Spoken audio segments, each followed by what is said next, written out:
Hello students, physical geography के इस दो आने वाले जो दो लेक्चर्स हैं इनमें अपन साइकिल ऑफ इरोजन के बारे में विस्तार से अध्ययन करेंगे और इसमें डेविस का और प्लैंक का दोनों का अध्ययन करेंगे। साइकिल ऑफ इरोजन का जो इस पे क्वेश्चन जो है वो एग्जामिनेशन में वैसे ही बनता है और कंपटीशन के एग्जामिनेशन से पॉइंट ऑफ व्यू से भी ये काफी इंपॉर्टेंट टॉपिक है दोनों थिंकर्स का। साइकिल ऑफ इरोजन का जो मुख्य जो ओरिजिन जो कॉन्सेप्ट है वो डब्ल्यू एम डेविस ने, और इनका जो लाइफ स्पैन है 1850 से लेकर 1934 एडी के तक। डब्ल्यू एम डेविस जो है वो अमेरिका के जियोमॉर्फोलॉजी भूगर्भवेत्ता थे, और इन्होंने जो है अपना ये प्रदन चक्र जो है वो की संकल्प थॉट जो है, ये विचारधारा जो है 1889 में प्रस्तुत की। और ये जो हेडिंग था वो complete cycle of river life कि नदी जो है वो अपनी अवस्थाओं से गुजरती है के फॉर्म में प्रस्तुत किया। और बाद में यह जो साइकिल ऑफ इरोजन है ये popularly known as the landforms development and provide एक systematic classification of the systematic description of the landforms कि विभिन्न आकृतियां जो है वो किस किस प्रकार से आगे बढ़ती हैं, उनका आकार किस प्रकार से बनता है, और संरचनाओं के बारे में विस्तार से अध्ययन किया।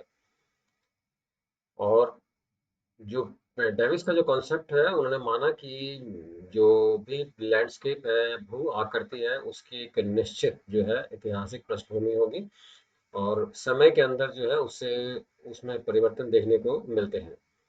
इस आधार पर जो है वो जो साइकिल ऑफ इरोजन है डेविस का, उसे सामान्य भाषा के अंदर जैसे मनुष्य की जो अवस्थाएं होती हैं, बाल्यावस्था, युवावस्था, वृद्धावस्था, इसी प्रकार से किसी भी भू आकृति लैंडस्केप की जो अवस्थाएं हैं उन्हें युवावस्था, youth, maturity and the old, परिपक्व अवस्था और वृद्धावस्था के रूप में उन्होंने अंकित किया। और यही जो चीज है जो वो जीविक जैव संपदा, जैविक जीवों पर भी लागू होती है कि इन्हीं तीन अवस्थाओं से होकर प्रत्येक जीव को गुजरना पड़ता है। और इस आधार पर डेविस ने जो माना कि लैंडफॉर्म जू आकृति है कि वो प्रारंभ में जो है धीरे धीरे आंतरिक शक्तियों के कारण उनका उत्थान होता है, उनकी वृद्धि होती है। और फिर उसके बाद यही अपर्दन या खंडित होने के बाद दोबारा से ये आकृतियां जो है एक पैनी प्लेन, एक समपर्याय मैदान में परिवर्तित हो जाती है। जो डेविस का कॉन्सेप्ट है, डेविस ने माना कि जो प्रारंभ में the upliftment of the land is rapid, कि प्रारंभ में जो है उत्थान की दर काफी तीव्र होती है, और अपरदन की दर जो है वो काफी कम होती है। अभी डिस्कस करेंगे अपन जो है नदियां, क्योंकि धाराएं छोटी होती हैं तो वो हेडवर्ड जो है वो घाटियों में जो है वो वर्टिकल ऊर्ध्वाधर जो है वो अपरदन अधिक करती हैं, और घाटियां गहरी होती हैं। ये अपरदन की मात्रा लगभग नगण्य मिलती, कम होती जाती है इसके अंदर। नौ इस आधार पर जो है डेविस महोदय ने जो है अपने अपरदन चक्र को youth, maturity and the old तीन अवस्थाओं में विभाजित किया। मैंने अभी आपसे डिस्कस किया था। और इन अवस्थाओं के निर्माण के अंदर पृथ्वी की आंतरिक शक्तियों शक्तियों को जो आपने पिछले लेक्चर्स में डिस्क्राइब किया, विस्तार से किया है कि शक्तियों का दो विभाजन किया गया, एंडोजेनिक एंड एक्सोजेनिक, आंतरिक शक्तियां और बाह्य शक्तियां। जो आंतरिक शक्तियां जो हैं वो निर्माण का कार्य करती हैं, और बाह्य शक्तियां जो हैं जो निर्माण हुआ है उसे धीरे धीरे खंडित करते उसे दोबारा से एक मैदान में परिवर्तित करने का प्रयास करती हैं। ना यहाँ पर जो आंतरिक शक्तियां हैं, इंडोजेनिक फोर्सेस हैं, उनका जो संचलन जो है डेविस ने माना कि वो वर्टिकल ऊर्ध्वाधर रूप में कार्य करती हैं।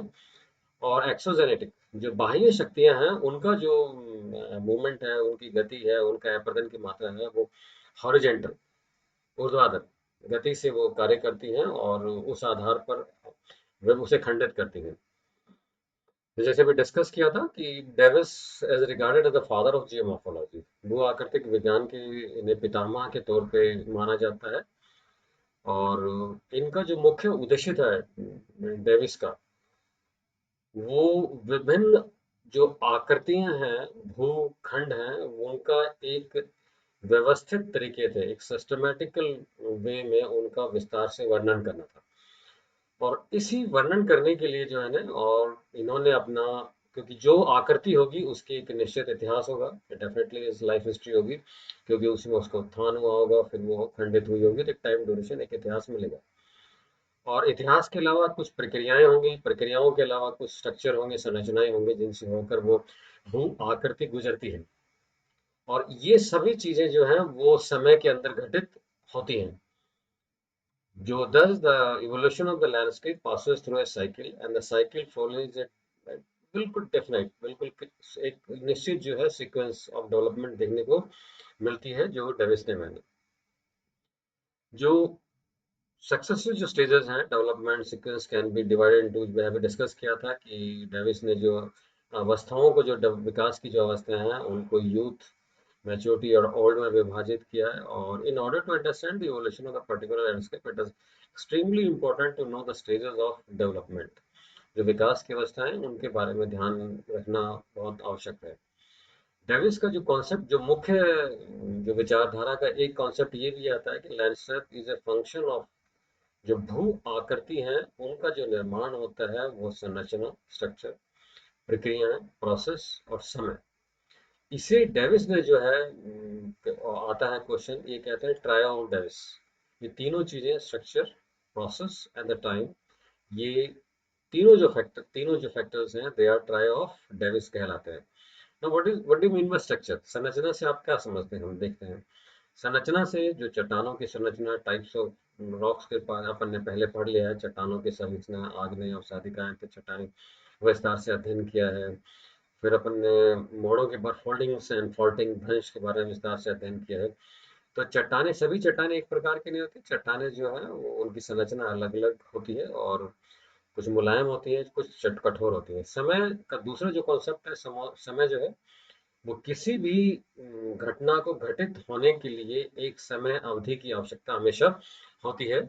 और यही डेविस ने माना कि जो विभिन्न भू आकृति हैं वो एक समय में ही, उनको एक समय, निश्चित समय चाहिए होता है, उसमें उनका उत्थान और फिर अपरदन का प्रोसेस चलता है। तीसरा जो डेविस का था, प्रोसेस, प्रक्रिया। और प्रक्रियाओं से तात्पर्य जो डेविस का था कि वहां पर अपने डेनुडेशन, अन्नाच्छादन के बारे में विस्तार से पिछले लेक्चर्स में पढ़ा है। अनाच्छादन, sum total of weathering and erosion, विस्तार वेदरिंग के बारे में, अपक्षय के बारे में पढ़ा है, अपरदन के बारे में पढ़ा है। और ये जो अपरदन डेनुडेशन का जो प्रोसेस है, वेदरिंग एंड इरोजन का, ये जो उन भू आकृतियों को खंडित करते हैं, अपरदित करती हैं, ये प्रोसेस के अंदर आती है उसके अंदर। डेविस ने अपने जो अभी एक एक स्टेज को अपन विस्तार से अध्ययन करेंगे, मैंने अभी डिस्कस किया, यूथ, मैच्योरिटी एंड, तो डेविस ने अपने जो साइकिल ऑफ इरोजन को है एक सिंपल जो है साधारण डायग्राम से प्रस्तुत किया था। इन डायग्राम्स के अंदर दो कर्व दे रखे हैं, A and B, upper curve A, the lower curve किया है। ऊपर वाला जो कर्व है वो अधिकतम ऊंचाइयों को प्रदर्शित करता है और नीचे वाला जो कर्व है वो वैली की जो घाटियां हैं, घाटी घाटी की तली है, और लास्ट में जो है वो सागर तल को प्रस्तुत करेगा। तो दो प्रारंभ के अंदर जो डेविस मानते हैं कि उत्थान बहुत तीव्र गति से होता है और इसमें जो है अपरदन की क्रिया लगभग नगण्य होती है, कम होती है बहुत। और फिर जो है इसके अंदर जो स्ट्रीम्स हैं, धाराएं हैं, वो छोटी होती हैं। और जितनी भी धाराएं छोटी हैं वो हेडवर्ड, नीचे की तरफ, वर्टिकल प्रदन करती हैं, तो घाटियां गहरी होने लगती हैं प्रारंभ की अवस्थाओं के अंदर। तो घाटियों का घेरा इस अवस्था में देखने को लगता है। द्वितीय अवस्था के अंदर जो है वो धाराएं जो है वो किनारों की ओर प्रदन करती हैं और अंतिम अवस्था के अंदर जो है ऊपर की ऊंचाइयां और निम्न दया दोनों घटने के बाद जो है घाटियां काफी विस्तृत हो जाती हैं और धीरे धीरे जो उठा हुआ भाग है एक संपर्याय मैदान, पैनी प्लेन्स के अंदर परिवर्तित हो जाता है। ये साइकिल ऑफ इरोजन जो है डेविस का आता है इसके अंदर। डायग्राम्स में इस फॉर्म में भी ले सकते हैं। अपर पहला कर्व ऊपरे वाला और नीचे वाला, first stage, second stage and the third stage. Time duration नीचे देखा, ऊंचाई, हाइट, दोनों एक्सेस है, द वाई एक्सेस के अंदर हम जो देखते हैं इसमें। नाउ अभी मैंने डिस्क्राइब किया जी, ऊपर वाला जो ग्राफ है, द अपर कर्व जो साइकिल ऑफ इरोजन का है, एंड जो ऊपरी वाला कर्व है एंड द लोअर कर्व, दोनों को मैंने अधिकतम ऊंचाई और निम्नतम सी लेवल को, लोअर व कर्व जो है वो मीन सी लेवल को प्रदर्शित करता है और सागर तली का निम्न भाग। और ये सारा का सारा जो हॉरिजेंटल जो एक्सेस है, जो समय है, उस पर, इस पे एक समय अवधि के अंदर ये घटनाएं घटित होती है। Now, in other words, relief is definitely as the difference between the height and the lowest point of the landmass. It is a line. denote base level of erosion represent the sea level. No river can erode its valley beyond the base level below sea level. अब मैंने अभी कहा था कि घाटियां जो नदी घाटे नहर करती है, मगर घाटियां जो गहरी करती हैं, जब सागर तल पानी आ जाएगा उसके बाद जो है उससे ज्यादा गहरी कर नहीं पाएंगे। और जो ऊपरी वाला जो भाग है, अपलिफ्टेड जो भाग है, वो जिस पॉइंट्स अपने देखे थे, सी पॉइंट्स, ए पॉइंट्स अपने डायग्राम में देखा था, डेविस मानते हैं कि प्रारंभ की अवस्था के अंदर जो है वो इरोजन जो है अपलिफ्ट में खाली अपलिफ्टमेंट होता है और इरोजन कम होता है। बाद में जो है वो अपरदन जो है प्रारंभ होता है। ना जब अवस्थाओं का हम वर्गीकरण करते हैं तो पहली अवस्था जैसे मैंने आपको एक्सप्लेन किया था, यूथ अवस्था, ये युवा अवस्था के अंदर है। और इस अवस्था के अंदर जो है मुख्यतः जो है वो उत्थान की अवस्था है कह लीजिए। और इसमें जो है उत्थान काफी तीव्र गति से होता है। एंड जब ये उत्थान कंप्लीट हो जाता है, completion of the upliftment of the land mass, तो तब जाके धीरे धीरे डेविस मानते हैं कि जो इरोजन की क्रिया है वो तेजी से बढ़ने लगती है। इस अवस्था के अंदर मैंने अभी डिस्कस किया था कि जो रिवर जो है, नदियां जो है वो छोटी धाराओं के रूप में होती है, small reverse and short tributaries होती हैं। और ये जितनी ट्रिब्यूटरीज हैं, ये मैंने अभी डिस्कस किया आपसे, हेडवर्ड इरोजन कर दी है। क्योंकि इनकी बहुत बड़ी लहरा गहरा दूरी लंबाई नहीं है, और हेडवर्ड इरोजन करती है स्टीप। और ढाल जो है, क्योंकि हेडवर्ड करती हैं वर्टिकल करती हैं, तो ढाल जो है काफी तीव्र हो जाता है। और घाटियों, इस अवस्था के अंदर घाटियां गहरी काफी होती है। That is the vertical erosion and thus the gradual increase in the depth to the river valley मैंने अभी डिस्क्राइब किया। कहानी काफी होती हैं। और लोअर कर्व जो है वो तेजी से, the lower curve falls rapidly because of the valley deepening, but the upper curve remains almost parallel to the horizontal axis because of the summits of the upper parts। जो मैंने भी कहा था कि घाटियां कहती हैं तो निचला वक्र जो है तेजी से नीचे जाता है, ऊपरी चोटा पहाड़ियों की जो ऊंचाइयां हैं वो वहीं रहती हैं। तो निचले वक्र और द अपर एंड द जो लोअर कर्व है, उन दोनों के अंदर जो है गैप बढ़ने लगता है इस अवस्था के अंदर। तो घाटियां नीचे से गहरी होती हैं। जो दूसरी अवस्था के अंदर डेविस ने जिसका किया, ये परिपक्व की अवस्था है, मैच्योर अवस्था है। इस अवस्था के अंदर जो है वो नदी जो है वो किनारों की ओर अपर्दन करना प्रारंभ करती है। और जो वर्टिकल, वो के विरोधन के कारण जो है नदियां घाटियां काफी गहरी हो जाती हैं। और गहरी होने के कारण जो है वो जो ऊपर का, अब इस अवस्था के अंदर जो है ऊपरी भाग जो है अपर कर्व जो है धीरे धीरे जो है अपर्दन होने लगता है, वो हिमानी है या किसी नदियों द्वारा। और ऊपरी वक्र भी जो है धीरे धीरे जो है नीचे की तरफ जो है इरोजन आने लगता है। और इस अवस्था के अंदर वी शेप वैलीज का फॉर्मेशन आपको बड़ी मात्रा में देखने को मिलता है। The coming closest to the A and the B, अभी मैंने डिस्कस किया था, indicates emergence of the gentle slope. क्योंकि जब दोनों वक्र जो है वो नीचे आने लगेंगे तो ढाल की तीव्रता कम होने लगेगी।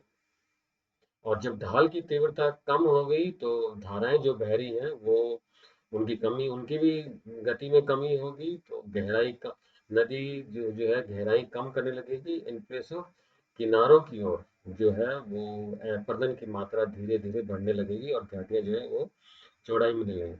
तृतीय अवस्था के अंदर जो डेविस ने माना कि जो ये अवस्था है इसके अंदर दोनों वक्र काफी नीचे आ जाएंगे और ढाल की प्रवणता, ग्रेडियंट जो है वो जेंटल ग्रेडियंट होने के कारण जो है जो horizontal action and the deposition reduce the erosion intensity.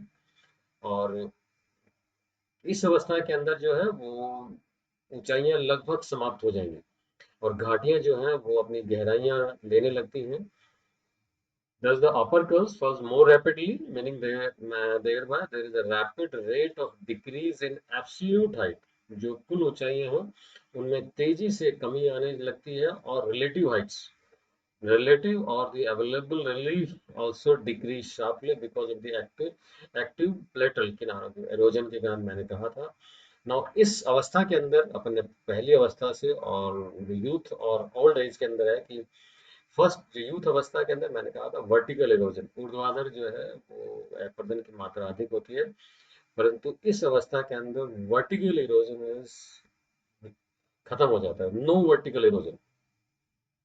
हाँ जी, और near the absence of valley deepening in the due to the extremely low channel gradient, मैंने कहा था क्योंकि ढाल काफी कम हो जाता है, और ढाल कम होने के कारण जो है पानी जो है नीचे की तरफ जो है वो कार्य नहीं करता, बल्कि किनारों की ओर जो है धीरे धीरे धीरे धीरे कार्य करता है। और इस अवस्था के अंदर जो है concave concave valley side slope develop करते हैं। The entire landscape is dominated by the gradual valley side and divide crest broad, open, gentle, sloping valleys having extensive floodplains। मैंने कहा था क्योंकि ऊपरी, और जब एक बाढ़ के मैदान का निर्माण होगा, बाढ़ के मैदान के अंदर जो है मेंडर्स का फॉर्मेशन अपने को देखने, ये नदी द्वारा निर्मित आकृतियों अपने किया है अध्ययन। इस अवस्था के अंदर नदी क्योंकि अपने पूरे फैलाव के साथ बहती है, बहुत धीरे बहती है, और धीरे धीरे ये इस अवस्था के बाद जो है जो उठा हुआ भाग है सारा अपर्दित हो जाएगा, और एक समपर्याय मैदान पैनी प्लेन जिसमें किसी प्रकार की आकृतियां, विभिन्न आकृतियां देखने को नहीं मिलेगी, एक समपर्याय मैदान में परिवर्तित हो जाता है, और ये अंतिम अवस्था है अकॉर्डिंग टू द डेविस। ना जब हम जब इसका इवोल्यूशन करते हैं, इसका मूल्यांकन करते हैं इनका, कि डेविसन मॉडल जो है वो landforms develop involving the progressive changes in the landforms developing through the time। अभी देखा कि समय के साथ जो है विभिन्न आकृतियां अपना रूप परिवर्तित करती हैं, और इन्होंने जो ज्योग्राफिकल साइकिल जो है रिसीव्ड वर्ल्ड वाइड रिकग्निशन, परंतु पहला कॉन्सेप्ट जो मिला इसके कारण जो है भू आकृतिक विज्ञान के अंदर जो मॉर्फोलॉजिस्ट ने इसे काफी तेजी से अडेप्ट किया, और मूल्यांकन करना, अध्ययन के क्षेत्र के अंदर इन्वेस्टिगेशन करना प्रारंभ किया इस आधार पर। ना जब पॉजिटिव एस्पेक्ट जब हम इनके अध्ययन करते हैं डेविएशन साइकिल का, तो नेचुरली ये प्रारंभ का एक एक, एक अप्रोच एक है, और जो मॉर्फोलॉजिस्ट है उनको एक इस दिशा में सोचने के लिए एक विचारधारा प्रस्तुत की। तो ये जो मॉडल है डेविस का, जो मॉडल है geographical cycle, simple and applicable, काफी साधारण है, और वे ऐसी बहुत अधिक कठिन शब्दावली का भी उन्होंने उपयोग नहीं किया। Now, this model is capable of both prediction and the historical interpretation of the landform evolution। अपन मैंने कहा था कि इस आयवर्तन चक्र के द्वारा जो है ऐतिहासिक पृष्ठभूमि के अंदर विभिन्न आकृतियों का निर्माण किस फॉर्म में हुआ है, उनके बारे में हम आराम से अध्ययन कर सकते हैं, उनका वर्णन कर सकते हैं। और इस दिशा में जो है जो भी भूगर्भविद है उन्होंने काफी कार्य किया है। जो Davis ideas have been overthrown the second half of this century, और ये जो एक विचारधारा जो डेवलप हुई ये पहली बार आई थी, और इसने इस दिशा में विभिन्न विद्वानों का सोचने का प्रारंभ किया। नो डाउट इसमें क्रिटिसिज्म भी आएगा, और सबसे पहला जो क्रिटिसिज्म, आलोचना का जो, जिन्होंने आलोचना की थी, डेविस की आलोचना की थी, वो पैंक ने की थी, वॉल्टर पैंक। और उसके बाद में एस एडिसन, और उसके बाद में सी जे हिगिंस ने की थी। इन तीनों ने जो है वो पैंक का अध्ययन अपन करेंगे, पैंक ने अपना इसको मॉडिफाइड करके दूसरा प्रतिज्ञा को प्रस्तुत किया। ना क्रिटिसिज्म वही था कि क्रिटिसिज्म का मुख्य जो पैंक ने भी और विद्वानों ने आलोचना की कि जो प्रथम अवस्था को माना कि बहुत तेजी से, उन्होंने माना कि पहली अवस्था के अंदर जो है उत्थान की दर बहुत तेज होती है, और वहां पर जो है विरोजन, ये अपर्दन की दर जो है लगभग शून्य होती है, परंतु वास्तव में ये संभव नहीं होता है। वास्तव में ये क्योंकि कभी भी बाह्य शक्तियां जो है वो साथ साथ ही कार्य करना प्रारंभ करती हैं, तो ऐसा संभव नहीं है कि अपलिफ्टमेंट पहले होगा और उसके बाद ही जो है अपर्दन की क्रिया प्रारंभ होगी। ये क्रिटिसिज्म का मुख्य आधार रहा है इनका। उसके बाद है there is no logical ground for the assumption that the flat slopes are old and steep slopes are new।